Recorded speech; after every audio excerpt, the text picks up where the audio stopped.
Nagsisimula ang kwento sa paliwanag na ang alamat ng mga summoner ay palaging may nakatagong lugar sa kasaysayan.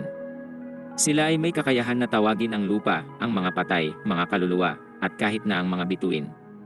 Gayunpaman, darating ang isang araw na sila ay mawawala at malilimutan sa panahon. Makikita ang bida na si Aji habang bumabati sa kanyang kaibigang pusa na si Miao. Si Aji ay isang 16 na taong gulang na estudyante na walang pakialam sa mga grado at pakikipagrelasyon. Dahil wala ring pangarap para sa hinaharap, iniisip niya na siya ay mamumuhay lang na isang karaniwang tao. Ipinaliwanag ni Aji na ang kanyang magandang katangian ay ang pag-aalaga sa sarili, lalo na ang pagluluto. Matapos ihanda ang pinakamasarap na ramen na kanyang nagawa, may lumitaw na liwanag at isang babae ang lumabas mula dito. Sa pagkabigla, nabitawan ni Aji ang mangkok, ngunit agad itong nasalo ng babae. Pagkatapos kainin ang pagkain, sinabi niya na wala pa siyang nakain na ganun kasarap sa loob ng ilang siglo. Sinabi niya ang kanyang pangalan na Hephaestus, Aphrodite, Athena, Hermes, at Dora, ngunit pinatalsik siya nito. Napaisip siya kung ito'y kanyang mga imahinasyon nang ang kanyang mga pagtatangkang paalisin ito ay hindi epektibo. Ipinaliwanag niya na hindi siya multo, kundi isang summoned spirit at kailangan niya ng pagkain upang ibalik ang kanyang lakas. Ang mga karagdagang pagtatangka upang paalisin ang iniisip niyang masamang espiritu ay hindi rin gumana.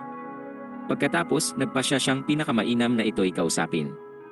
Ipinaliwanag nito na siya ay isang summoned spirit mula sa sinaunang panahon at 3 milyong taong gulang na ngunit hindi iyon halata dahil inaalagaan niya ang sarili ng mabuti.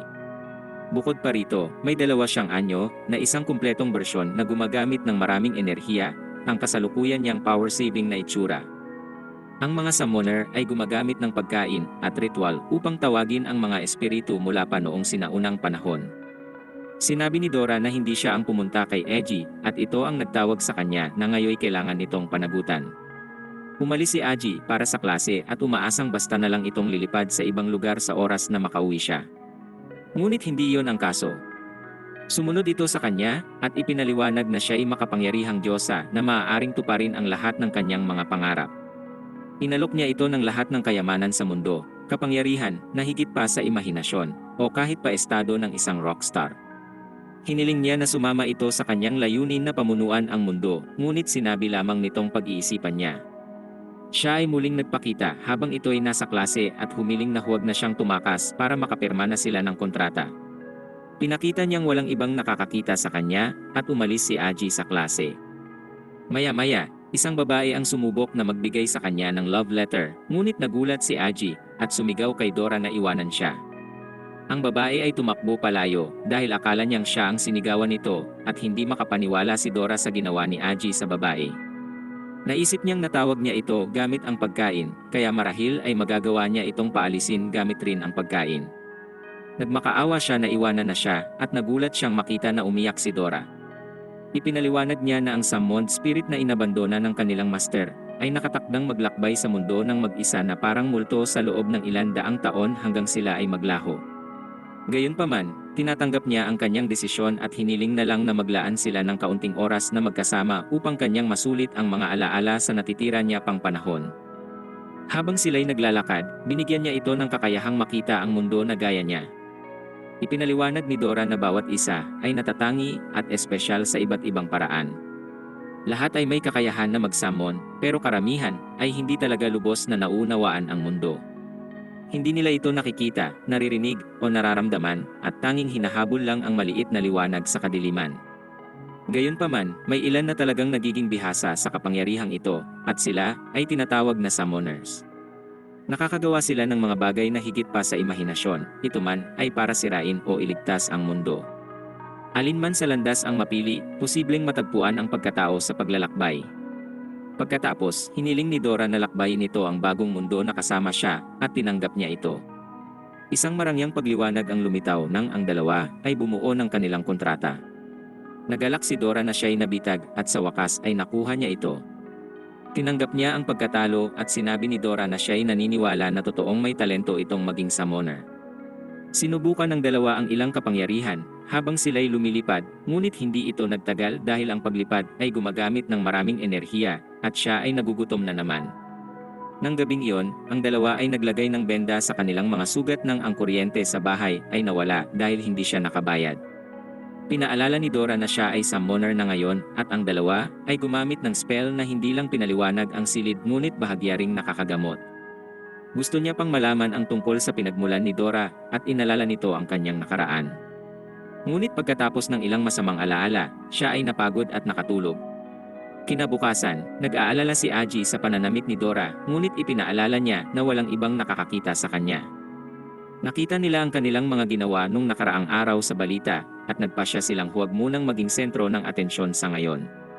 Biglang may umatake na halamang halimaw at kinain si Dora. Nakita na niya ang paggamit nito ng kapangyarihan at tinanong kung bakit hindi siya makalabas. Sinabi niya na ang mga summoned spirit ay maaari lamang gumamit ng kapangyarihan kasama ang kanilang summoners. Sa paghahabol ay napunta si Aji sa isang pista kung saan siya ay hinarap ng kapatid ng babaeng natakot sa kanya kanina. Siya ay nasaktan sa kanyang ugali at sinabi ng kanyang kapatid na ipakita sa lahat ang kanyang determinasyon. Ang magkapatid ay nagbigay ng isa pang pagkakataon kay Aji ngunit umalis siya dahil siya ay abala sa paghingi ng tulong ni Dora. Ang mga sigaw ni Dora ay nagiging mahina at sinabing ang mga espiritu ay nawawalan lalo ng lakas habang sila ay lumalayo sa kanilang summoners at kung sila ay mas mapalayo pa, ang kanilang telepatikong koneksyon sa mga ito ay mawawala. Nakasalubong ni Aji ang isang taong nais siyang pasalihin sa kanyang Supernatural Human Research Society ngunit binaliwala niya ito nang makita niya ang halamang halimaw.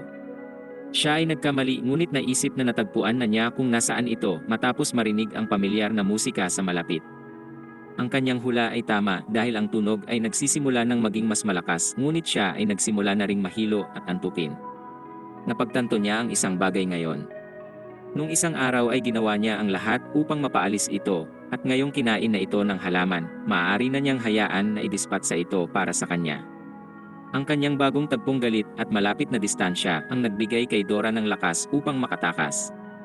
Ang halaman ay tumakbo pabalik sa kanyang master, ngunit ang panunukso nito ay nagpalala sa galit ni Dora. Gayunpaman, walang epekto ang kanyang atake nang ang babae ay nawala. Pinakalma siya ni Aji at ipinaliwanag na di kailangan ng karahasan, ngunit napagtanto rin na hindi nila kayang labanan ang babae. Nagtaka si Dora kung bakit alam ni Aji kung sino ang summoner. Ipinaliwanag niya na una, hindi nakakakita ng espiritu ang normal na tao kaya ang umambush sa kanya ay marahil isang summoner. Dahil hindi maaaring lumayo ang mga espiritu, napansin niya na ang halaman ay umiikot lang sa isang lugar kaya halatang ang summoner ay nasa gitna. Pagkatapos, napansin niya sa mga hikaw nito ang crest ng aristokratikong pamilya na pinamumunuan maging ang kanyang paaralan kaya't hindi nila ito kayang banggain. Pero ang pinakamahalaga, kahit malayo ang halaman sa kanyang master, ito ay makapangyarihan pa rin kaya kinikilabutan siya pag naiisip ang totoong lakas ng babae.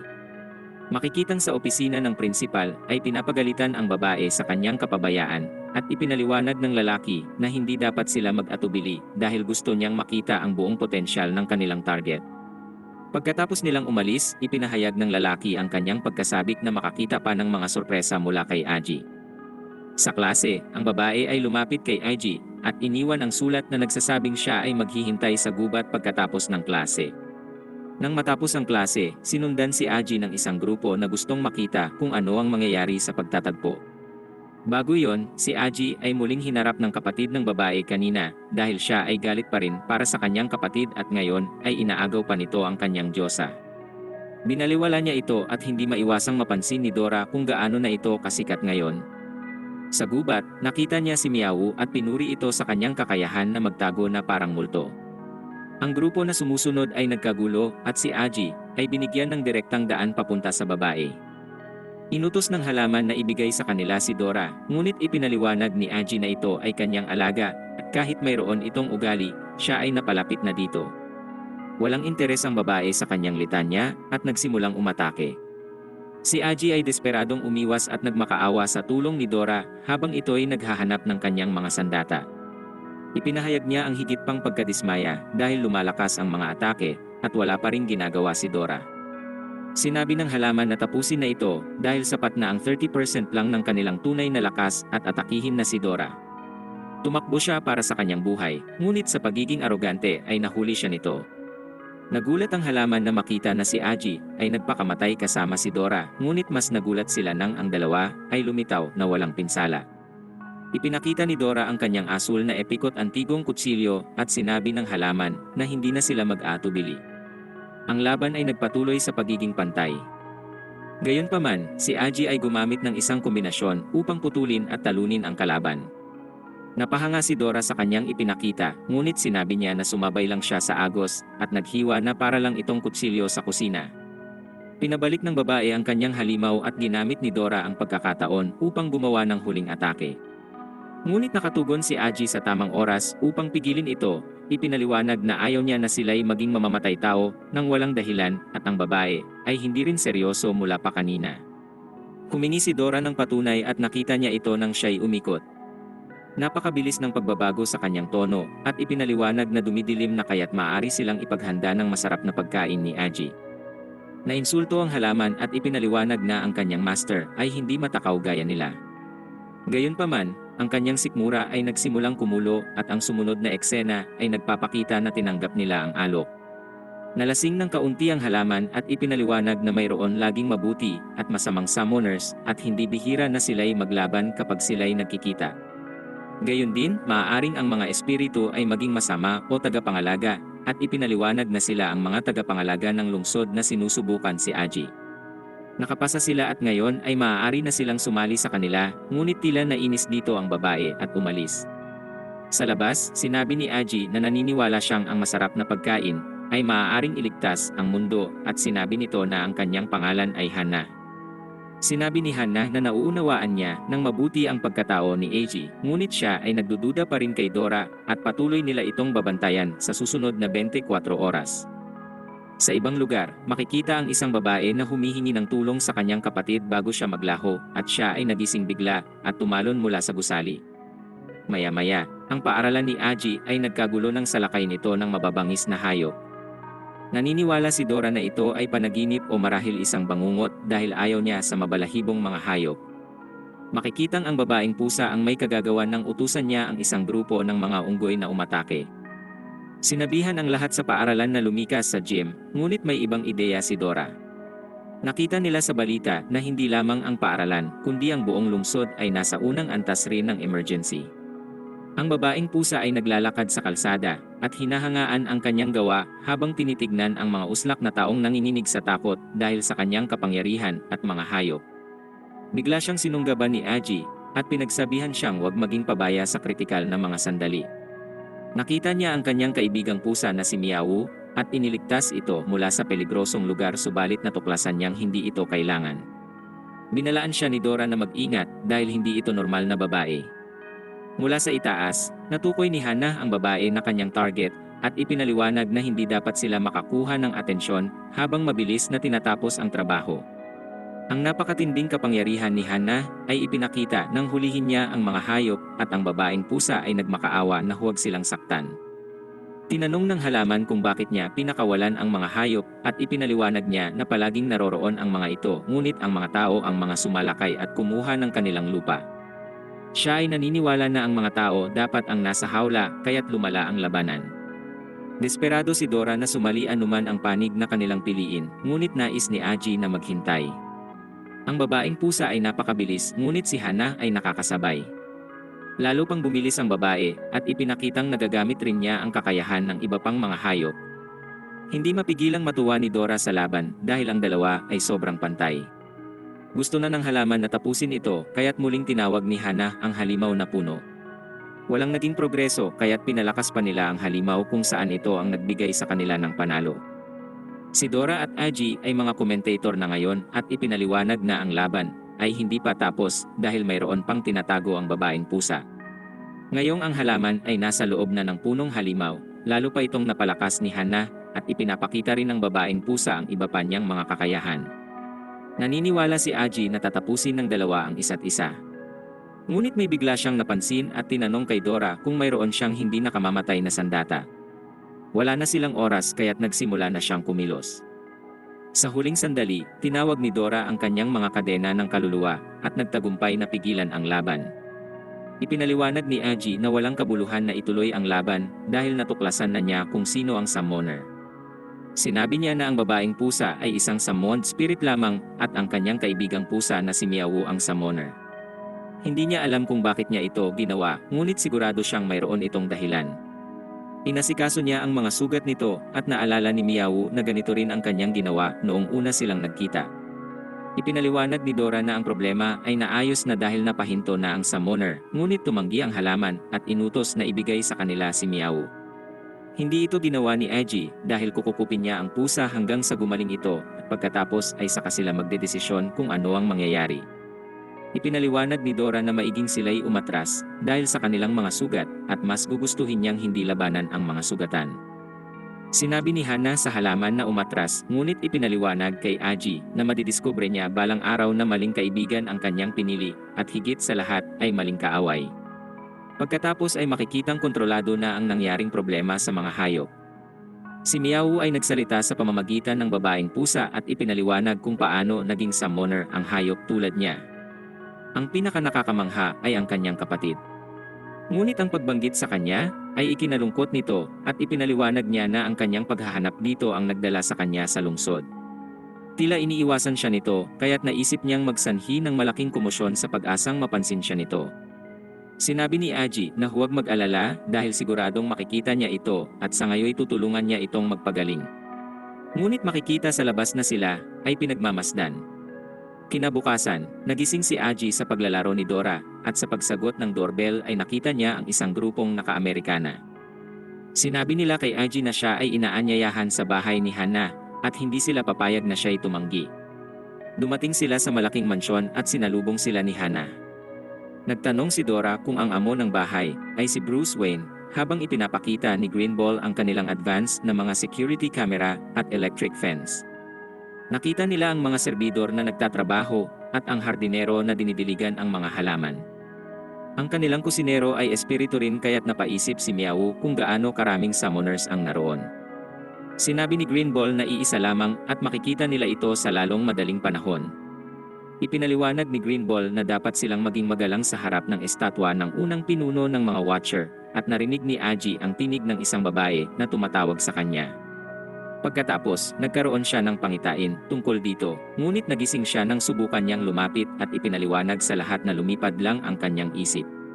Dumating na sila upang makilala ang lolo ni Hana na si Harlan, ang amo ng bahay at pinuno ng pamilyang Black Rose. Para kay Dora ay isang pangkaraniwang matanda lang ito, ngunit nakatikim siya ng kapangyarihan nito nang hilingin niyang sila'y umupo. Ipinaliwanag ni Harlan na lahat ng bagay ay may espiritu, at ang alamat ay nagsasabi na ang pinagmulan ng lahat ng espiritu ay isang kristal.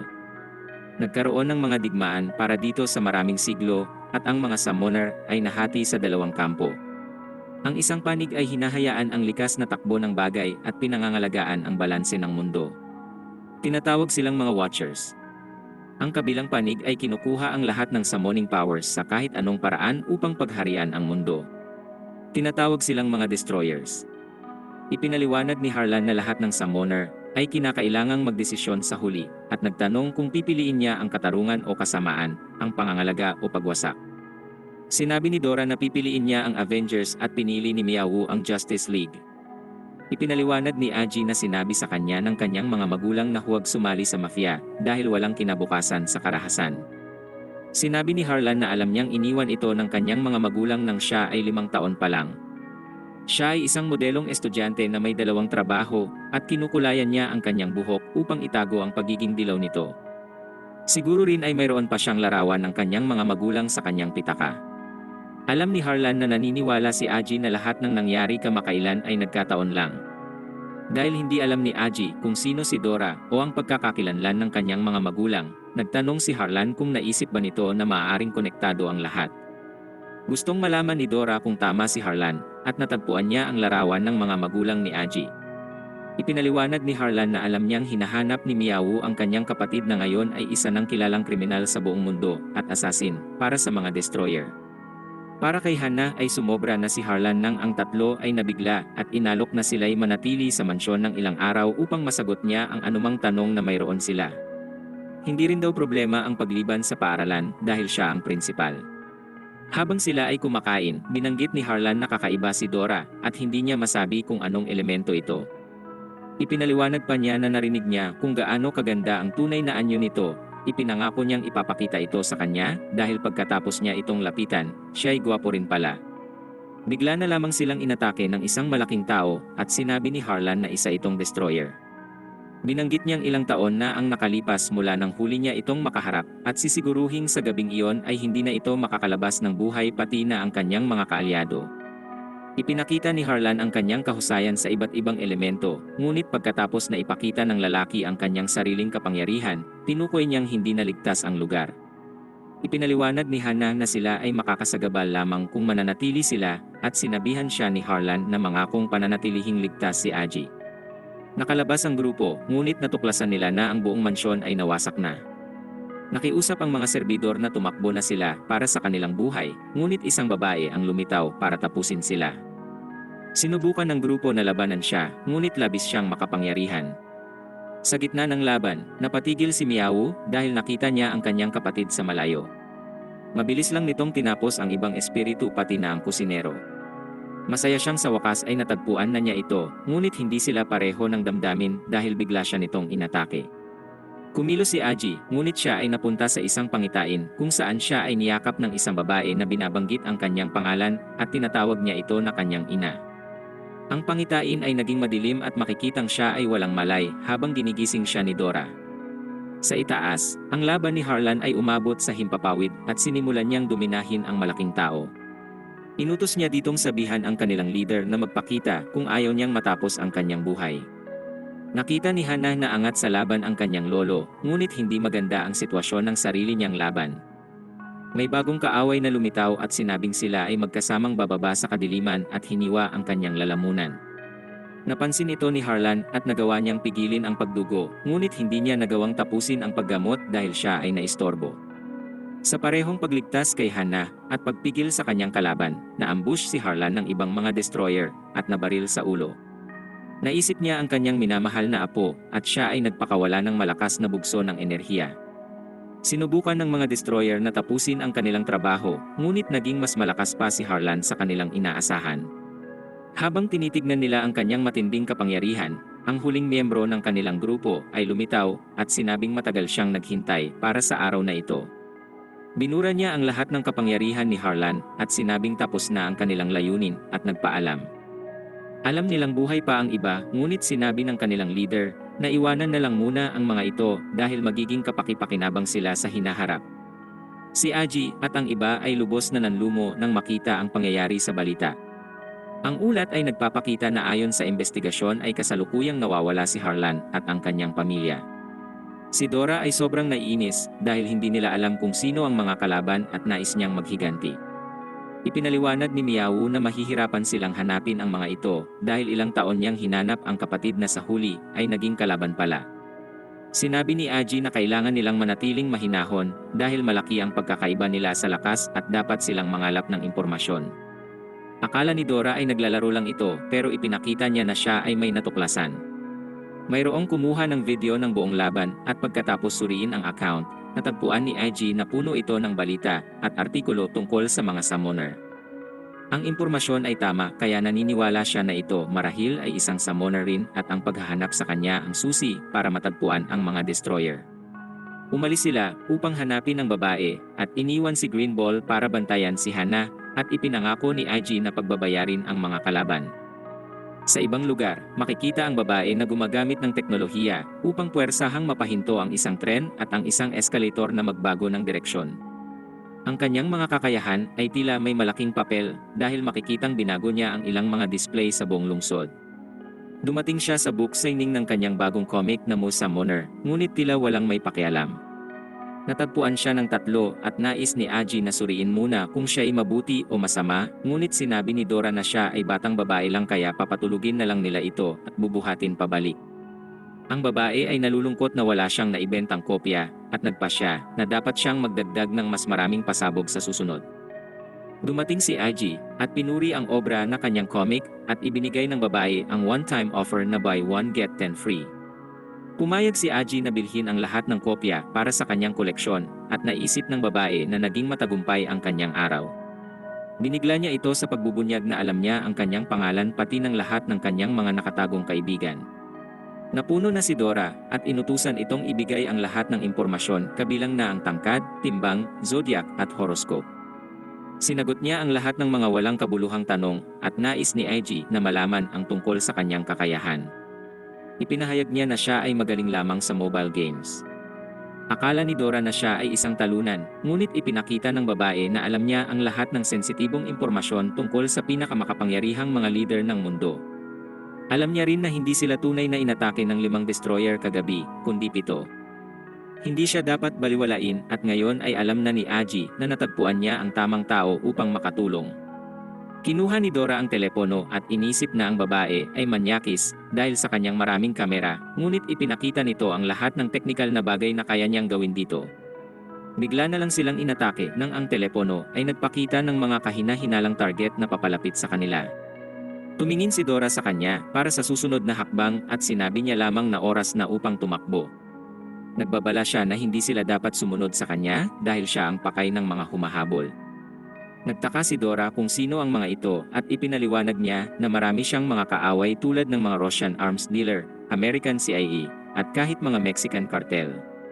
Ipinaliwanag niya na ito ang tadhana ng isang superhero.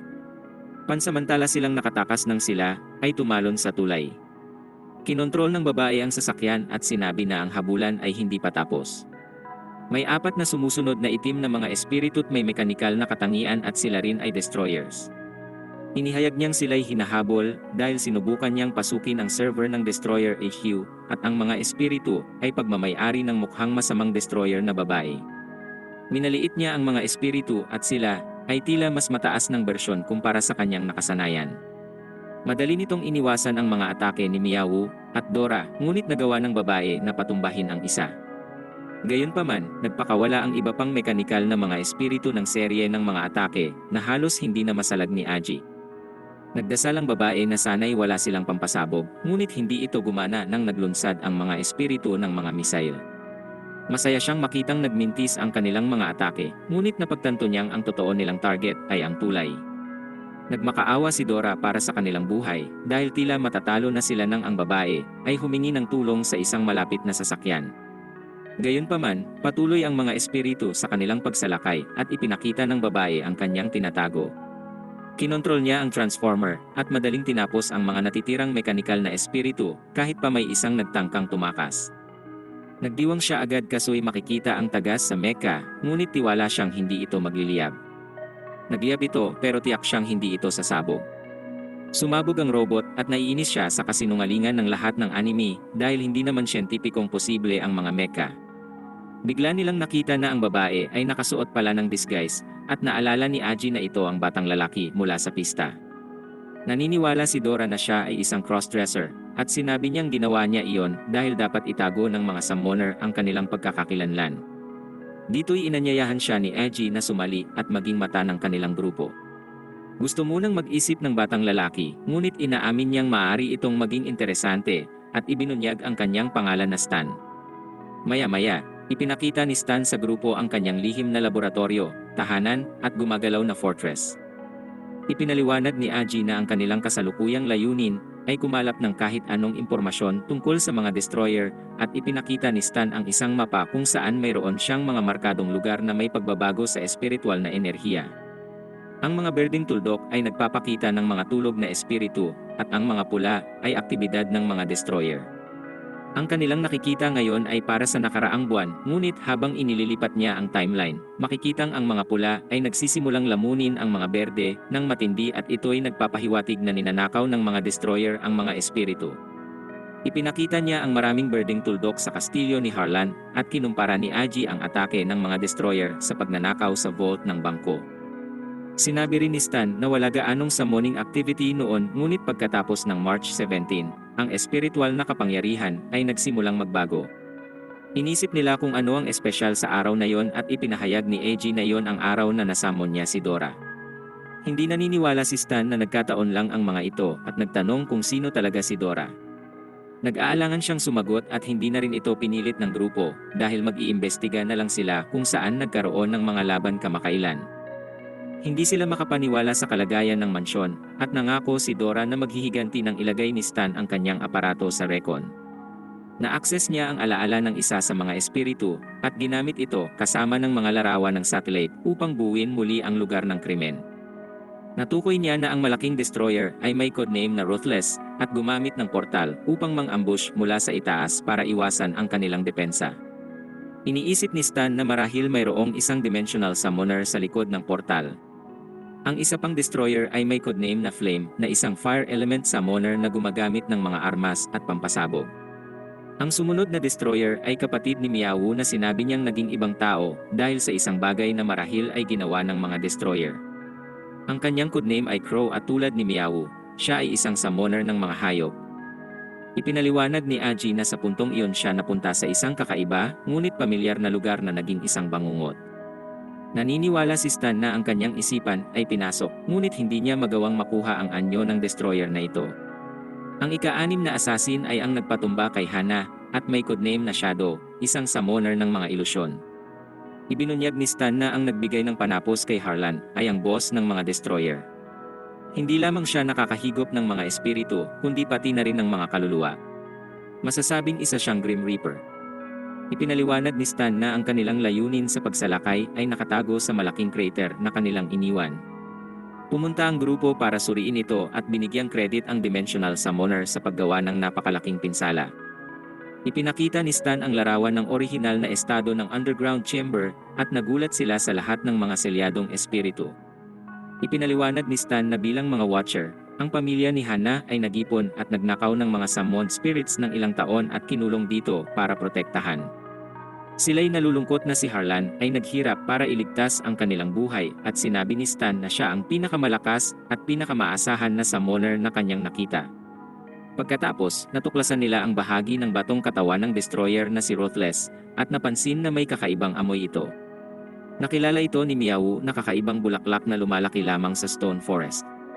Nadetekta ni Stan na mayroon lamang isang summoner doon at napaisip si Aji kung dapat ba silang pumunta. Maaaring ito ay isang patibong at kahit hindi, ang kanilang tsansa na tumalo ng isang destroyer ay mababa pa sa 10%. Lahat sila ay ganado at hindi makapaniwala si Aji sa kanilang desisyon, ngunit napagtanto niya na hindi rin siya maaaring magpigil at sumang-ayon silang lahat na harapin ang destroyer. Pagkatapos ay nagluto si Aji ng pagkain para sa kanyang mga kaibigan. Ipinaliwanag niya na mag-isa lang siya mula pagkabata kaya kailangan niyang matutong magluto. Nang si Aji ay 5 taon pa lamang, naglaho ang kanyang ama at ilang buwan pa lang ang lumipas ay nawala rin ang kanyang ina. Pinaalala sa kanya ni Dora na hindi na siya nag-iisa at gusto namang makilala ni Miawu si Dora. Inilahad ni Dora na siya ay 3 milyong taong gulang na ngunit wala siya gaanong mga alaala. Ang anumang alaala na mayroon siya ay napakalabo at kapag sinusubukan niyang tandaan ang mga ito ay sumasakit ang kanyang ulo. Gayunpaman, ipinaliwanag ni Stan na gumawa siya ng scan kay Dora at hindi nawala ang kanyang mga alaala. Ang mga ito ay nakaselyo. Napaisip sila kung paano bubuksan ang selyo at makikitang gustong-gusto ni Dora ang pagiging dramatiko nito. Nakarating ang grupo sa Stone Forest at natuklasan ni Stan ang isang nakatagong pasukan sa malapit. Natagpuan nila ang dating progresibong bayan na sinasabi ni Stan na nabura sa mapa 10 taon na ang nakalilipas. Ang sinuman na pumasok sa bayan mula noon ay naglaho. Nakakita si Aji ng dagat ng mga pulang bulaklak at natukoy niyang mga red spider lilies ito. Napaisip sila kung ito nga ba ang lungga ng destroyer at sinabi ni Stan na nakasagap lamang siya ng isang mahina at nagbabagong espiritual na kapangyarihan. Kailangan nilang magtago dahil nakaramdam si Miawu ng isang tao, ngunit tila normal lang ang lalaki. Handa na si Dora sa paghihiganti, ngunit pinaalala sa kanya ni Aji na manatiling mahinahon. Hindi makapag-scan si Stan ng walang signal, ngunit tila ordinaryong magsasaka lang naman ang lalaki. Pagod na si Dora sa pag-aksaya ng oras, ngunit pinigilan siya ni Aji at patuloy nilang pinanood ang lalaki sa kanyang mapayapang araw. 35% pa lamang ang nascan ni Stan, ngunit naramdaman ni Miawu ang paparating na bagyo at kailangan na nilang kumilos. Nagulat si Dora sa isang daga at napaisip sila kung nabisto na sila. Tiningnan ni Aji at nalaman na hindi lamang sila napansin, ang lalaki ay kumakaway pa sa kanila. Sinabi ng lalaki na matagal na siyang hindi nagkaroon ng bisita at sinabi ni Aji na sila ay naroon upang manaliksik para sa paaralan. Iniisip ng lalaki na si Aji ay nag-iisa at naging malinaw na hindi siya summoner dahil hindi niya nakikita si Dora. Nagpanggap si Aji na masaya sa tsaa at nag-alok rin ang lalaki ng ilang merienda.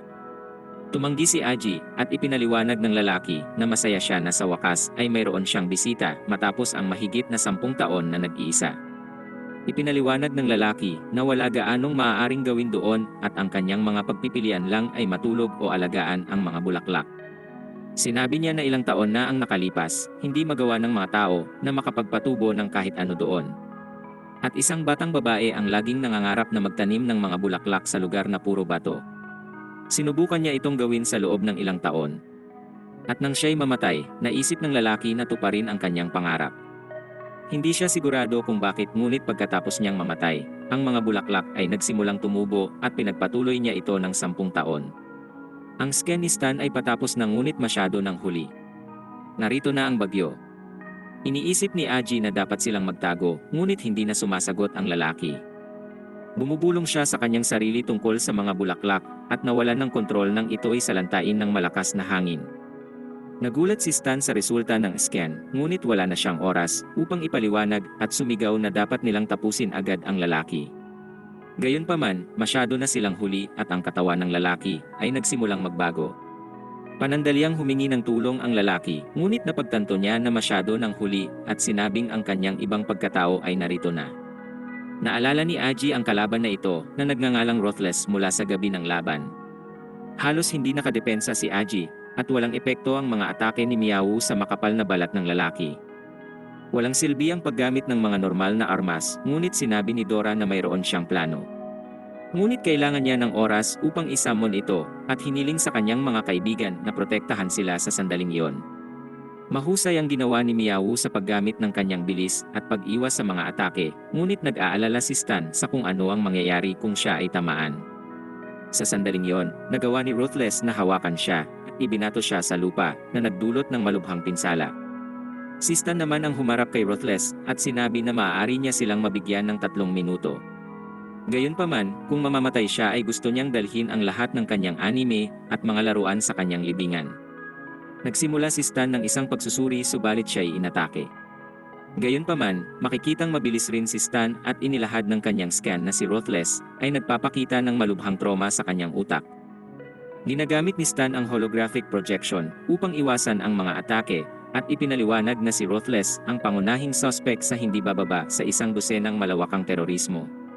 Ngunit sawa na si Ruthless at nagpakawala ng kapangyarihan na nagpuwersa kay Aji na protektahan si Stan. Napansin ni Aji ang lahat ng mga kalansay sa ilalim ng mga bulaklak at ngayon ay alam na niya kung ano ang nangyari sa mga tao. Pero hindi pa tapos si Ruthless sa kanyang pag-atake, ngunit walang problema dahil natapos na ni Aji ang summoning.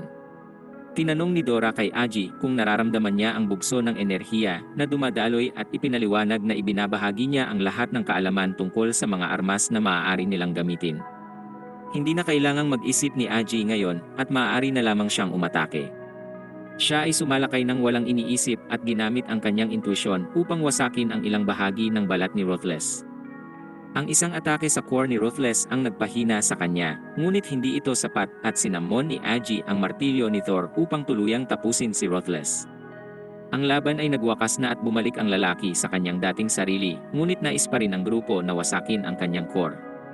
Ang pangalan ng lalaki ay Mudo at ipinaliwanag niya na alam niya na dapat siyang mamatay, ngunit ito ay magdudulot lamang ng mas malaking problema. Wala nang interes si Dora sa kanyang kwento, ngunit nagsimula pa rin si Mudo. Siya ay sinumpa mula sa kanyang kapanganakan ng mga parasitic na espiritu na kumakain ng laman at utak ng kanilang host hanggang sila ay makontrol ng tuluyan. Namatay ang kanyang ina nang siya'y ipanganak at pagkatapos ay nagpakamatay naman ang kanyang ama. Siya ay inalipusta mula pagkabata sa pagiging isang halimaw na hindi kayang kontrolin ang sariling katawan. Sa huli, iniwan siya para mamatay sa bundok ng mag-isa. Ngunit isang batang babae ang nakakita sa kanya at mula nooy dinadalhan siya ng pagkain araw-araw. Ang pangalan niya ay Ahura at laging nangangarap na magtanim ng mga bulaklak sa mga bato. Di nagtagal ay humingi si Mudo ng isang binhi para magtanim ng bulaklak para sa kanya. Ikinatuwa yon ni Ahura at iyon ang unang pagkakataon na natagpuan ni Mudo ang isang bagay na gusto niyang protektahan. Ang mga taon ay dumaan ng mabilis, ngunit lahat ng magagandang bagay ay may katapusan. Nagsimulang magdusa ang nayon at lahat ay naniniwalang dahil ito sa sinumpang lalaki. Pinagtanggol siya ni Ahura, ngunit sinabi ng mga tao na alam nilang siya ang dahilan kung bakit buhay pa ang lalaki. Ang dalawang pinagtabuyang ito ay pinarusahan ng walang habas at isang hiwa ang tumapos kay Ahura. Nang ang pinakamahalaga para sa kanya ay patay na sa kanyang mga braso, binago ni Mudo ang kanyang sarili at naging isang tunay na halimaw. Ang parasito at galit na naipon sa kanya sa loob ng mga taon ay biglang nangibabaw. Winasak niya ang buong nayon, maraming dugo ang dumaloy, at umiyak si Ruthless para kay Ahura. Inako niya ang responsibilidad sa pagkamatay ni Ahura at desperado na ring mamatay, ngunit ipinaliwanag niya na kailangan niyang pigilin ang espiritu na makatakas. Ipinakita niya na ang nasa dibdib niya ay hindi isang core, kundi isang selyo. Sa sandaling yon, natuklasan ni Stan ang hindi pangkaraniwang antas ng espiritual na kapangyarihan at nawalan uli ng kontrol ang lalaki. Sa ibang lugar, naramdaman ng pinuno ng mga destroyer na si Mudo ay nasa panganib at nagpasya na tipunin ang iba pang mga miyembro. Kinaawaan nila ang sino man na lumalaban kay Mudo at naalala nila nang una nila itong makilala. Ito ay matapos lang ng kamatayan ni Ahura. Ang kanyang parasito ay pansamantalang na selyo, ngunit sinabihan siyang kapag nawala na siya sa katinuan at kontrol, kailangan niyang tumulong sa mga destroyer na mangwasak. Ang selyo ay tuluyan ng nabasag ngayon at inihayag ni Stan na si Mudo ay pumanaw na. Ang halimaw ay napakalaki at ang grupo ay isa-isang umatake. Ngunit wala silang naging epekto dito at nasugatan si Miawu ng malubha. Napaatras din si Stan at sinubukan ni Eiji na muling gamitin ang martilyo ni Thor. Ngunit nawasak ang martilyo at napilitan si Aji na gamitin ang iba pang mga armas sa kanyang inventaryo. Kahit isang sibat sa ulo nito ay hindi sapat at hiniling ni Aji kay Dora na ipunin ang kanyang enerhiya. Nakapagsamon siya ng malaking espada, ngunit madali itong sinira ng halimaw. Malubha ang pinsala kay Aji at nagmakaawa si Dora na siya'y gumising dahil hindi niya kayang lumaban mag-isa. Biglang natagpuan ni Aji ang kanyang sarili sa isang lugar na puno ng kadena at ginawa ni Dora ang lahat para protektahan siya. Walang tigil ang atake ng halimaw, ngunit hindi siya sumusuko at makikitang naalala ni Mudo si Ahura dahil dito. Inatake si Dora nang mahawakan rin ni Aji ang kristal sa harap niya at siya ay nakapagsamon ng maraming espada na umulan sa halimaw. Nagdaan si Dora sa isang pagbabago at nagsamon ng isang makapangyarihang armas mula sa kalangitan. Wala nang matatakbuhan ang halimaw at nadurog ito sa bigat ng higanteng espada. Nagising si Aji at nakita ang pagbabago ni Dora at paglaon ay ang kanyang normal na sarili naman sa kanyang tabi. Ang kanilang mga kaibigan ay maayos din at sinabi ni Stan na hindi na nila mahahanap ang mga destroyer ngayong wala na si Mudo. Ngunit ipinunto ni Aji na hindi na nila kailangang gawin yon dahil tiyak na tutugisin na sila ng mga destroyer ngayon. Nagpaalam na sila kay Mudo at umalis. Di nagtagal, dumating ang mga destroyer upang tignan ang bangkay ni Mudo at gumawa ang kanilang pinuno ng spell para basahin ang mga huling alaala nito. Nakita niya ang lahat at nagpaalam sila sa kanilang kasamahan. Nanalo ang grupo sa kanilang unang laban sa mga destroyer, ngunit malalim ang sugat ni Aji at maraming dugo ang nawawala sa kanya. Nasa masamang kalagayan din si Miao nang ang isang aparato ni Stan ay nakadetect ng malakas na espiritual na enerhiya. Ang destroyer na si Shadow ay sumulpot at hiniwa ang kanilang van sa dalawa. Nagpakita din ang iba pang mga destroyer at nagtanong kung ano ang pakiramdam na sila na ngayon ang tinutugis. Ang atake ay walang awa at binaril si Stan sa malapitan. Dismayado ang pinuno na si Hart na makita kung gaano sila kahina. Sinabi niya kay Aji na wag nang magsalita dahil pagkatapos niyang mamatay ay babasahin niya lang ang kanyang huling mga salita mula mismo sa kanyang utak. Walang magawa si Dora kundi manood habang pinuputol ang katawan ni Aji. Nagising siya at ipinaliwanag sa kanya na siya'y nasa puwang sa pagitan ng panahon at kalawakan. Humingi ng paumanhin ang misteryosong tao at ibinunyag na sa timeline na pinanggalingan ni Aji ay kakamatay niya pa lang. Ganoon din ang kaso para sa lahat ng kanyang mga kaibigan at ipinakita niya kung paano hinigop ng mga destroyer ang mga summoned spirit at alaala nilang lahat. Sinabi ng lalaki na dapat pagbayaran ng lahat ang kabiguan kahit pamalaki ang kapalit nito. Nagalit si Aji dahil napakahina niya at hindi niya nailigtas ang mga kaibigan. Tinanong ng lalaki kung sa tingin ba ni Aji ay magagawa niya na baguhin ang mga bagay kung bibigyan siya ng 3 minuto. Nagulat si Aji nang makita na ang lalaki ay ang kanyang ama.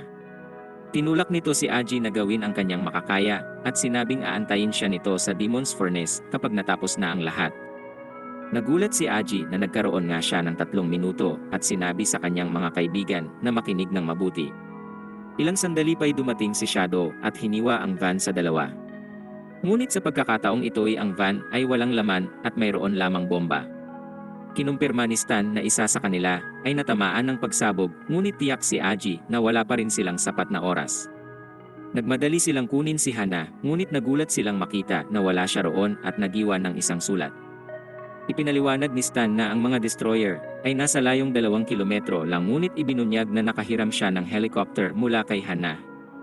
Naalala ni Aji ang sinabi ng kanyang ama nang ang liham ni Hana ay nagsasabi rin nakikitain siya nito sa Demon Furnace. Alam ni Miao ang tungkol dito dahil sa kanyang paghahanap sa kanyang kapatid at ipinaliwanag na ito ay para sa pakikilahok sa uri ng pagsubok upang palakasin ang sarili.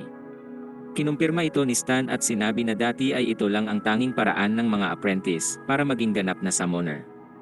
May alamat na nagsasabi na sa pinakamalalim na parte ng Demon Furnace ay maaaring makakita ng misteryosong espiritual na enerhiya at kayamanan pati ang nakaraan at hinaharap ng buong mundo. Ngunit hindi niya alam kung nasaan ito at ipinakita ni Aji ang mga coordinates na iniwan ni Hana. Sila ay tinutugis kaya wala silang ibang opsyon kundi pumunta doon at umaasa si Dora na sila ay magiging mas malakas doon. Makalipas ang ilang oras, malapit na sila sa kanilang destinasyon at sinabi ni Stan na maraming eroplano at barko na ang napahamak doon. Tinatawag itong dagat ng kamatayan at ang paglalakbay dito ay makikitang napakahirap. Nalampasan nila ito at natagpuan na ang Demon Furnace ay natatanaw na nila. 5 minuto na lang ang layo nila, ngunit naramdaman ni Aji na parang may mali. Sumulpot si Shadow sa likod niya at ang kanyang atake ay sinira ang helicopter. Ginamit ni Stan ang kanyang kakayahan upang gawing robot ang nasirang helicopter at ang mga atake ng grupo ay napaatras si Shadow. Ngunit naroon din ang iba pang mga destroyer at isang laban ang nagsimula. Ang robot ay sobrang nasira at napilitan silang ibagsak ito sa isla. Ngunit naroon na ang mga destroyer at nag-umpisang tumaas ang tensyon. Biglang naudlot ang engkwentro dahil sa isang babae na nagsabing 10 patakaran na ang nilabag nila sa isla. Siya si Bonnie na tagapangasiwa at nagbigay siya sa mga ito ng huling babala. Tinanong ni Flame kung alam ni Bonnie kung sino ang kanyang kinakalaban, ngunit ipinaliwanag ni Bonnie na hindi ito mahalaga dahil ito ang Demon Furnace. Ipinaliwanag ni Bonnie na ang pinakamahalagang patakaran ay bawal pumatay sa labas ng arena. Hindi mahalaga kung sila ay pinuno ng isang bansa o ang pinakamayamang tao sa mundo dahil lahat ay dapat sumunod sa mga patakaran ng Demon Furnace. Ipinaliwanag niya na ang lalaki sa panig ng destroyer ay nakapagtapos na roon at dapat alam na nito ang mga patakaran sa ngayon. Sinabi ni Hart na dapat galangin si Bonnie kaya umalis na sila. Nagpasalamat si Aji at ang kanyang mga kaibigan sa tulong. Iniwasan ni Bonnie ang anumang karagdagang tanong at nagmadali itong lumayo. Hindi siya nahabol ng grupo, ngunit swerte silang makatagpo ng isang naglalakbay na mangangalakal na nagngangalang Richard na handang magbigay sa kanila ng transportasyon. Inilahad nila ang lahat ng kanilang pinagdaanan at ipinaliwanag ni Dora na sila ay mga watcher sa panig ng katarungan. Binanggit ni Richard na sa Demon Furnace ay walang mabuti o masama kundi tanging mga patakaran lamang. Ikinwento niya na ilang taon na ang nakalilipas, ang mga Watcher at Destroyer ay nagsimula ng digmaan kung saan mababalot ang mundo sa apoy. Upang pigilan ang trahedya, nagkasundo ang dalawang panig ng pansamantalang paghinto.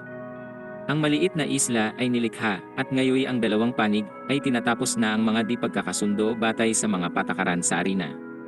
Napaisip si Stan kung ano ang nangyayari sa mga lumalabag sa patakaran at ipinaliwanag ni Richard na walang sino man ang magtatangka noon. Ang sinumang gagawa nito ay magiging kaaway ng parehong mga Watcher at Destroyer. Narating na nila ang bayan at hiningi ni Richard sa isang bartender na ilabas ang mga kalakal. Ang grupo ay natuwa sa inumin at natuklasan na pinagaling pa nito ang kanilang mga sugat. Gusto pa nilang uminom at naisip ni Richard na hindi alam ng mga uslak na nakakaadik ang inumin na yon.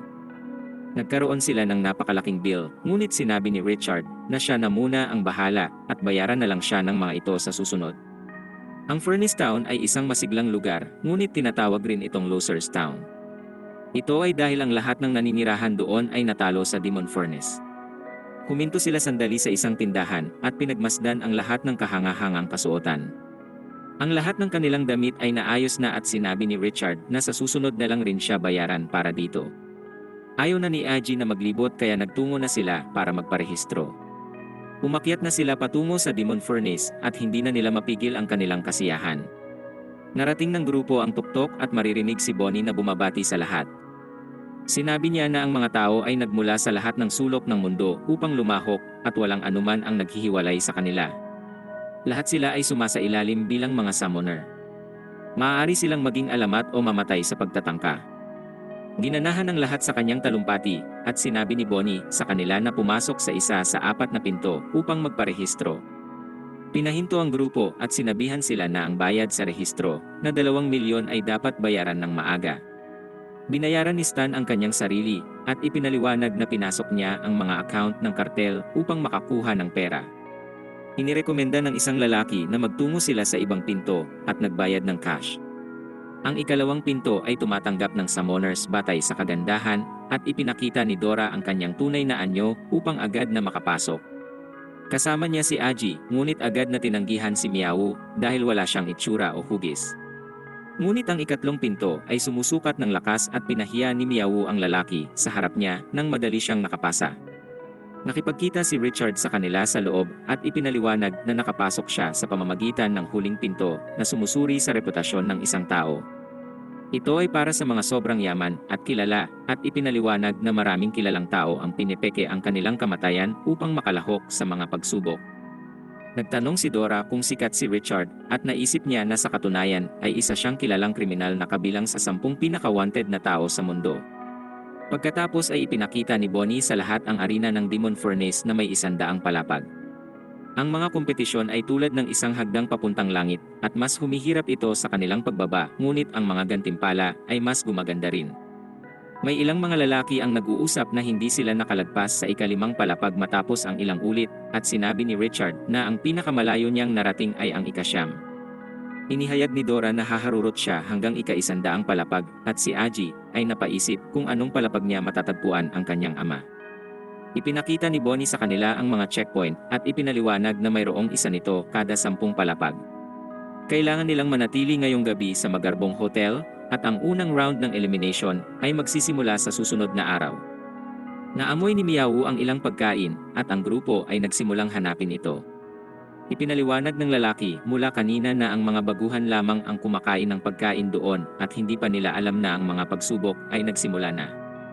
Ang mga lalaki ay nag-uusap kung ang boss ng palapag ay ang top-ranked trap master sa buong mundo. Mahusay siya sa iba't ibang mga pamamaraan ng pagtugis at ikinatutuwa ang pagpapahirap sa mga kalahok. Naligo sina Aji at mga kaibigan at napaisip si Dora kung bakit si Aji ay mayroon pang suot na damit. Sinabi niya na 16 pa lamang siya at hindi siya sanay maligo kasama ang mga babaeng pusa at mga crossdresser. Lumitaw si Bonnie sa TV at ipinaliwanag na ang MVP ng taon ay si Hannah. Nagalak ang lahat na makita siya at gusto ni Aji na gawin nilang lahat ang kanilang makakaya. Matutulog na sila at ang mga lalaki ay nag-uusap na mga veterano lang ang nakakaalam na maiging manatili sa lobby. Isang kakaibang tunog ang gumising kay Aji at siya ay nagulat na makita ang maraming patibong ang naaktiba. Wala silang dadaanan palabas ng kwarto at napagtanto ni Dora na ang kanyang sinaunang kutsilyo ang tanging sagot. Subalit hindi man lang ito nakagasgas at ang kanyang kutsilyo ay nawasak. Tila walang ibang armas ang gumagana, ngunit may ideya si Aji at sinabihan siyang lumikha ng kalansay na susi. Nakalabas sila ng kwarto at narinig na ang iba pang mga kwarto ay nasa parehong sitwasyon. Hinanap nila ang kanilang mga kaibigan at naghanda si Aji na tapusin ang isang malaking ipis. Subalit si Miao pala iyon at ginawa niya lamang iyon upang makatakas. Nagsimulang lumabas mula sa mga kwarto ang iba pa at makikitang kabilang pa dito ang isang sanggol. Mukhang lahat naman ay nakalabas, ngunit may dugong nagmula sa kwarto ni Stan. Umaasa si Miao na ang uslak ay ayos lang at nagulat sila na makitang nahulog ito mula sa kisame. Ipinahayag ng boss ng unang palapag na ang unang round ay nagsimula sa tamang oras. Ang mga patakaran para sa yugtong iyon ay ang kawalan ng patakaran at upang manalo ay dapat silang makaligtas. Lahat ay tumakbo nang ang palapag ay lalong naging delikado. Ang grupo ay nakatagpo ng ilang patibong at makikitang ang palapag ay nagsimulang gumuho. Muntik mahulog si Stan sa dagat ng lava kasama ang iba pa, ngunit nailigtas sila ni Dora at Aji sa huling sandali. Ipinaliwanag ng boss na gaano man karami ang kanilang tulungan ay mayroon pa ring di makakaligtas. Ang kanyang nakakabaliw na gabi ay nag-uumpisa pa lamang at makikitang ang mga kalahok ay nahihirapan. Kahit ang mga veterano ay kailangang tumakbo para sa kanilang mga buhay at nakakita ang grupo ng isang pinto na may mga tala mula sa dating mga kalahok. Ngunit magkakasalungat ang mga ito at hindi alam ng grupo kung alin ang papaniwalaan. Puwersahang pumasok si Eji at binati sila ng boss na si Renault para sa pagpasa ng unang palapag. Ipinaliwanag niya na 30 ang pumasa, 49 ang malubhang nasugatan, at 13 ang namatay. Ang ilang kalahok ay nagalit sa pagiging di makatao nito at nagpasya na atakihin siya. Pinagsisihan nila ito dahil madali silang sinupil ni Renault. Pinaalala niya na hindi labag sa patakaran na tapusin ang isang boss at hinamon silang lahat na subukan. Inihayag ni Renault na bawat kalahok ay makakatanggap ng gantimpala para sa pagpasa sa unang palapag. Nakakuha si Aji ng 3 pirasong kristal at isang singsing na saffron at kumita si Miao ng ilang furnace dollars. Hindi pa binubuksan ni Stan ang kanya dahil nais niyang manalangin muna at natuklasan niyang puno ito ng pampasabog.